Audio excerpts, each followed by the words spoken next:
আজকে মেয়েদের একটা সমস্যার ব্যাপারে কথা বলবো আর সেটা হলো মাসিক অনিয়মের ব্যাপারে। মাসিকের সমস্যা নিয়ে আসলে মেয়ে মানুষের সবচাইতে বেশি ভোগান্তির ব্যাপারটি রয়েছে।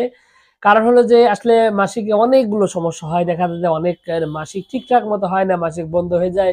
২-১ মাস পর, পর হয়। মাসিকের সময় তলপেটে ব্যথা করে।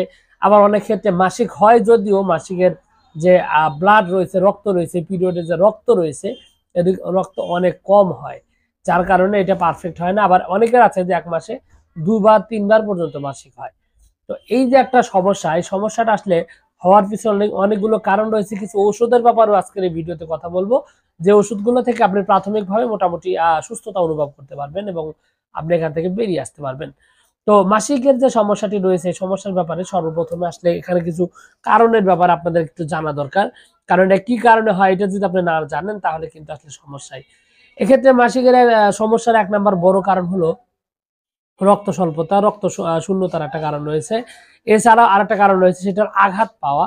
আরেকটা হলো বাচ্চা অ্যাবরশন করা। বাচ্চা অ্যাবরশন মানে যারা দেখা যায় যে বাচ্চা নষ্ট করেন, এগুলা যারা করেন তাদের ক্ষেত্রে মাসিকের সমস্যা হয়। এবং আরেকটা হলো যে আপনার মাসিকে যারা ইনজেকশন নিয়ে থাকেন জন্ম নিয়ন্ত্রণ পদ্ধতিতে তাদের এই সমস্যাটা সবচাইতে বেশি হয়ে থাকে বা হবেই। তো বিষয়টা হলো যে এই যে প্রবলেম গুলো কথা আমি বললাম, এই প্রবলেম গুলো আসলে হওয়ার পরে আপনি কি ধরনের ব্যবস্থা নিবেন? হোমিওপ্যাথিতে আসলে সমাধানটা কেমন রয়েছে? বাস্তবিকভাবে আপনার যদি মাসিকের সমস্যা দীর্ঘদিন থাকে আপনার শরীরে কিন্তু অনেকগুলো সমস্যা দেখা দিবে। বিশেষ করে শরীর আস্তে, আস্তে মোটা হয়ে যাবে। বিশেষ করে পেট এটা অনেক বড় হয়ে যাবে। যার কারণে চেহারার সৌন্দর্যটা খারাপ হয়ে যায়। বডি ফিটনেস একদম মানে বিশ্রী দেখা যায় যেহেতু পেটটা বড় হয়ে যায়। ভাল লাগে না দেখতে। এটা একটা বিষয় রয়েছে। সেই সাথে শারীরিক সক্ষমতা বা ফিজিক্যাল রিলেশন বা সেক্সের প্রতি আগ্রহ কমে যায়। তাদের আগ্রহ থাকেই না। এরকম একটা সমস্যা দেখা দেয়। এছাড়াও আরো যে সমস্যা রয়েছে সেটা হলো যে বাচ্চা জন্মদানের ক্ষমতা পরবর্তীতে সেটা নষ্ট হয়ে যায়, বাচ্চা হয় না। এই ধরনের প্রবলেম দেখা দেয়।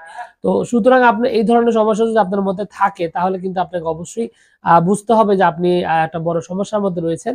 সুতরাং আপনাকে যত দ্রুত সম্ভব আপনাকে আপনার যে একটা চিকিৎসা নিতে হবে। তো এক্ষেত্রে আসলে যে ওষুধগুলো রয়েছে তার মধ্যে অন্যতম একটা ওষুধ রয়েছে আপনার পালসেটিলা। পালসেটিলা আসলে যাদের মাসিক ঠিকঠাক মতো হয় না, মাসে নিয়মিত হয় না, হলেও ২-১ বার হয়ে যায় মাসের মধ্যে ১ বার ২ বার হয়ে যায়, অনিয়ম রয়েছে এবং এই পালসেটিলা একটা গুরুত্বপূর্ণ জিনিস হলো যে মানসিকভাবে সে এতটাই নরম যে আসলে অল্প একটু ঝাড়ি বকা দিলে কান্নাকাটি শুরু করে দেয়। এমনি কারণে অকারণে কান্নাকাটি করে। এরকম মন মানসিকতা যদি থেকে থাকে তাহলে পালসেটিলা তাদের জন্য একটা গুরুত্বপূর্ণ ওষুধ। খুবই সুন্দরভাবে তাদের এই সমস্যার সমাধান করতে সক্ষম।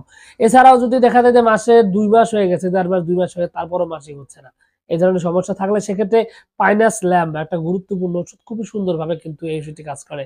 এছাড়াও জনুসি অশোকা এই ওষুধটি বাংলাদেশী এদের কাছে অনেক পরিচিত ওষুধ। বাংলাদেশে যে আপনার অশোক গাছ রয়েছে, এই অশোক গাছের টিনচার থেকে এটা তৈরি হয়।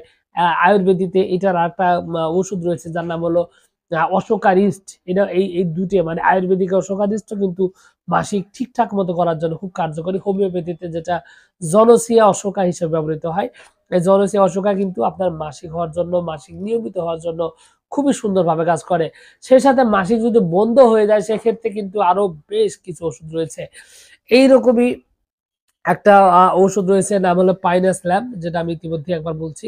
যেটা খুবই সুন্দরভাবে কাজ করে এবং আরো বেশ কিছু ওষুধ রয়েছে। সিপিয়া নামক একটা ওষুধ রয়েছে এটাও কিন্তু খুব সুন্দরভাবে আপনার এই মাসিকের সমস্যাটি সমাধান করতে সক্ষম এবং এটা অত্যন্ত কার্যকরী একটা ঔষধ যেটা আপনার খুবই সুন্দরভাবে কাজ করে।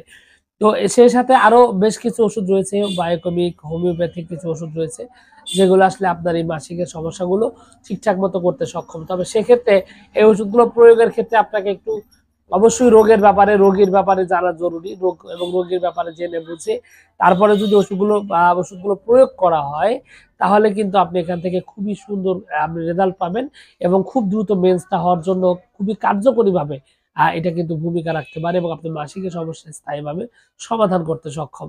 তো এক্ষেত্রে আপনাকে অবশ্যই যদি হালকা পাতলা সমস্যা থাকে সেক্ষেত্রে আমি যে ওষুধগুলো বলেছি এই ওষুধগুলো আপনি ট্রাই করতে পারেন। ইনশাআল্লাহ অবশ্যই ভালো রেজাল্ট পাবেন। অবশ্যই ভালো কোম্পানি এবং বিশুদ্ধ ঔষধ হওয়া জরুরি। আর যদি আপনার সমস্যাটা দীর্ঘদিনের হয়, পুরাতন হয়, তাহলে কিন্তু আপনাকে অবশ্যই একজন অভিজ্ঞ ডাক্তারের সাথে কথা বলে তারপর আপনাকে চিকিৎসাটা নেওয়া উচিত। সেক্ষেত্রে আপনি চাইলে আমার সাথে যোগাযোগ করতে পারেন স্ক্রিনে দেওয়া নাম্বারে। তো এই ছিল আজকের ভিডিও। আশা করছি পুরো তথ্য আপনার কাছে অনেক, অনেক বেশি ভালো লেগেছে। আর যদি লেগে থাকে অবশ্যই ভিডিওতে একটি লাইক দিন। আর চ্যানেলে ১ম বার এসে থাকলে অবশ্যই চ্যানেলটি সাবস্ক্রাইব করবেন। কোনো প্রশ্ন, কোনো মতামত, কোনো অভিযোগ থাকলে কমেন্টস করে জানাতে পারেন। তো ভিউয়ার্স, আপনাদের সকলকে অনেক, অনেক ধন্যবাদ। আসসালামু আলাইকুম।